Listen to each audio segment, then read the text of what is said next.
علیکم ورحمۃ اللہ وبرکاتہ نحمدہ ونصلی علی رسولہ الکریم اما بعد۔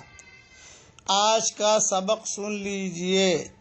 خوابوں کے متعلق سلسلہ وار یہ مضمون ہے۔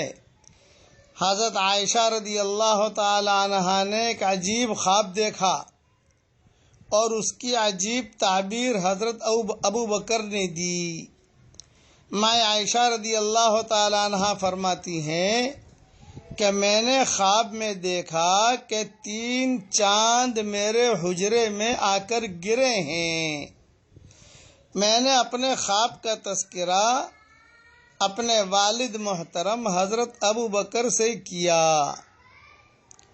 تو حضرت ابو بکر نے پوچھا کہ بیٹیا، اس خواب کی تعبیر تم نے کیا نکالی ہے؟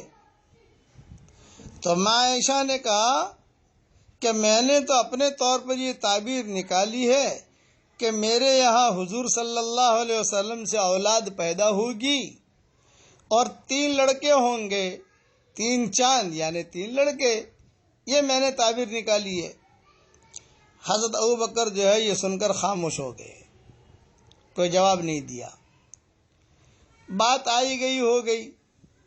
جب حضور صلی اللہ علیہ وسلم کا وصال ہوا اور آپ صلی اللہ علیہ وسلم کو حضرت عائشہ کے حجرے میں جب دفن کیا تو فوراً صدیق اکبر دوڑے آئے ماں عائشہ کے پاس اور کہا کہ 3 چاند جو تو نے دیکھے تھے، ایک چاند تو تیرے کمرے میں آ گیا، یعنی حضور صلی اللہ علیہ وسلم تو دفن ہو گئے، اب 2 چاند باقی ہیں۔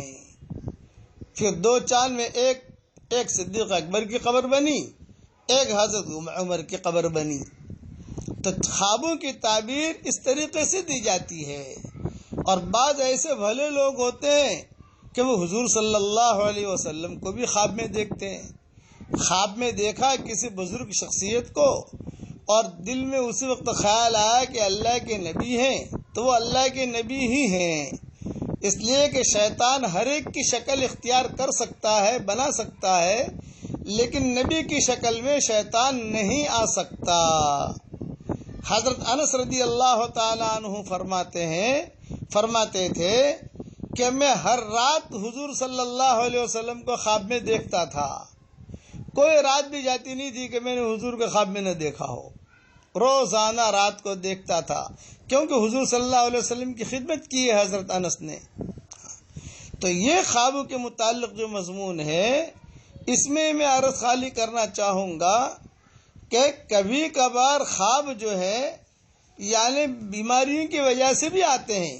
کوئی پریشان ہے تو خواب آئے گا تو گھبرانے کی زیادہ بات نہیں ہوتی، بلکہ ایک ہی خواب بار بار دیکھا کرو تو اس میں جو ہے تھوڑا سا فکر ہوتا ہے کہ اس کے بارے میں تحقیق کر لی جائے، کسی عالم سے پوچھ لیا جائے۔ ورنہ یہ جو ہے کبھی کبھار دل کے اندر کوئی خیال آیا، اسی کو خواب میں دیکھ لیا، دوپہر کو کوئی چیز دیکھی، اسی کو رات کو خواب میں دیکھ لی، یہ ہوتا ہے۔ اس لیے اچھا، یہ دونوں قصے جو میں نے بیان کیے، انس بن مالک والا بھی اور حضرت عائشہ والا بھی، یہ بکھرے موتی میں ہے، 6 جلد میں دونوں قصے لکھے ہیں، اور اوپر کی کتابوں میں دیکھنا ہو تو موطا امام مالک میں ہے۔ حضرت عائشہ کا خواب موطا امام مالک میں لکھا ہوا ہے، اور حضرت انس والا جو خواب کی بات ہے وہ حیات الصحابہ میں لکھی ہوئی ہے جلد 2 کے اندر۔ اور یہ بھی ذہن میں رکھنا کہ خواب میں کسی کے سر پر تاج رکھ دیا جائے تو وہ بادشاہ نہیں بن جاتا۔ کوئی خواب میں دیکھ لے کہ میں صاحب وزیر بن گیا، میرے سر پر تاج رکھ دیا گیا، وہ بادشاہ نہیں بنتا۔ جیسے کوئی بھوکا آدمی خواب میں جو ہے پلاؤ کھا لے، بریانی کھا لے تو اس سے اس کا پیٹ نہیں بھرتا۔ اسی طریقے سے خواب میں کوئی دیکھے کہ صاحب میں بادشاہ بن گیا، سر پہ تاج رکھا، نہ، کبھی کبھار اس کے ذہنی خیالات کا عکس پڑتا ہے۔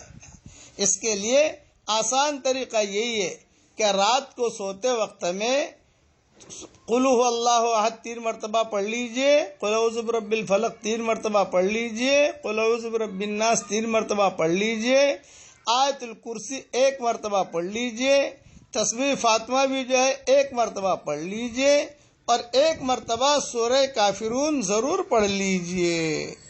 اور وہ آیت جو میں نے بتائی آپ کو، لہم البشرا فی الحیات الدنیا وفی الآخرہ لا تبدیل لکلمات اللہ ذالک هو الفوز العظیم، یہ 11ویں پاری کی آیت ہے، سورہ یونس کی آیت ہے، وہ آیت پڑھ کے سو جائیے تو اور اپنے پر دم کر دیجئے، اور اس کے بعد اللہ کی ذات سے امید ہے کہ برے خواب نہیں آویں گے انشاءاللہ۔